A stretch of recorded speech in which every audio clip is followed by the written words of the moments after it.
Accused of having a problem with Jews. That from one of its former MPs, Tom Harris. In the last fortnight, the party has expelled one member and suspended another over claims of anti-Semitism. Well, a bit earlier, I spoke to Lord Levy, the Labour peer, and I started by asking him if he believed there was a wider problem with that issue in his party. I'm really shocked and horrified by what these people have said.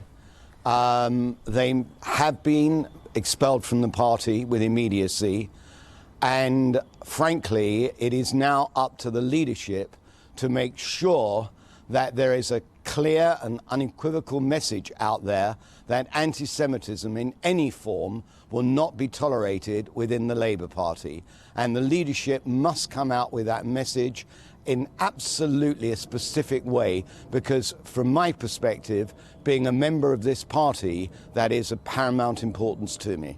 Well, as you know, the President of the Board of Deputies has had something to say about the leadership and the leader, saying that Jeremy Corbyn has put the relationship with the Jewish community under deep strain because of his excesses. Going on to say, frankly, most people in the Jewish community cannot trust Labour. Well, that's for him to say.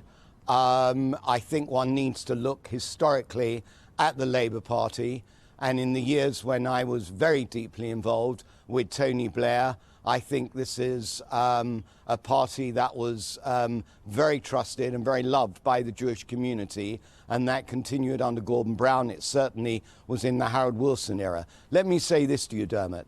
I was told when I was taking someone into the Lords that some on the other benches made comments quietly in the back, "Who's the Jew boy bringing into the House now?"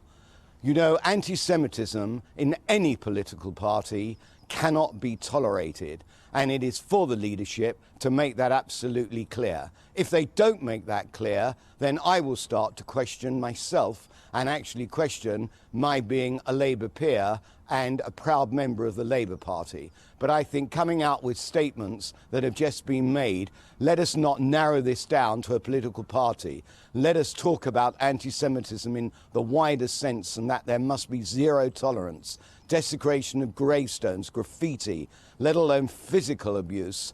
Any form of anti-Semitism, no matter where it rears its ugly head, must be stopped. And just to be critical of one political party, I think one needs to take this right across the spectrum, Dermot, and all political parties join together. Was it said that the leader of the all-party group on anti-Semitism is John Mann, who's a Labour MP? He leads the all-party group. So I believe that the Labour Party must be absolutely, as I've said, its leadership, unequivocal, really absolutely say there must be zero tolerance in terms of anti-Semitism, but I think that needs to be across the board in all political parties and, for that matter, all organisations across the country. But this is the party you're qualified to talk about, your party, the Labour Party. And just from what you've said there, Lord Levy, are you saying you haven't heard that unequivocal condemnation yet from the Labour leadership, and the clock is now ticking in your view, and you want to hear that soon?